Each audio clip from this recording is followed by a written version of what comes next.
ناس كتير بتتلخبط ايه الفرق بين الكوبي رايتر والكونتنت كريتور. الاتنين بيكتبوا ويعملوا محتوى، بس الحقيقة ان شغلهم مختلف تماما.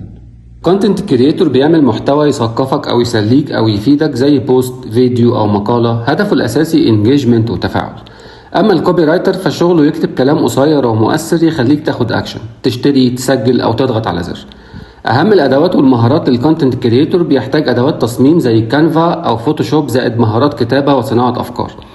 اما الكوبي رايتر محتاج مهارات اقناع زائد فهم نفسيات الجمهور زائد صياغه ذكيه للجمل. اما عن السلم الوظيفي، الكونتنت كريتور بيبتدي الاول كونتنت كريتور وبعد كده يبقى كونتنت استراتيجيست ويوصل لحد الهيد اوف كونتنت. اما الكوبي رايتر بيبتدي الاول يبقى كوبي رايتر وبعد كده سينيور كوبي رايتر وبعد كده كرييتيف ليد لحد ما يوصل يبقى كرييتيف دايركتور.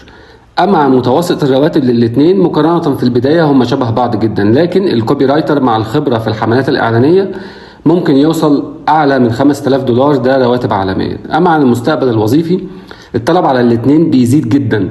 الكونتنت كريتور مطلوب مع توسع السوشيال ميديا، والكوبي رايتر مطلوب مع زياده المنافسه والاعلانات. لو بتحب تكتب مقالات وقصص وفيديوهات روح ناحيه الكونتنت كريتور. لو بتحب تكتب جمل قصيره ومباشره ومؤثره، الانسب ليك الكوبي رايتر. وقولوا لي في الكومنتات انت شايف نفسك احسن في الكونتنت كريتور ولا في الكوبي رايتر. واستنوني الفيديو الجاي عشان هنتكلم عن الميديا باير.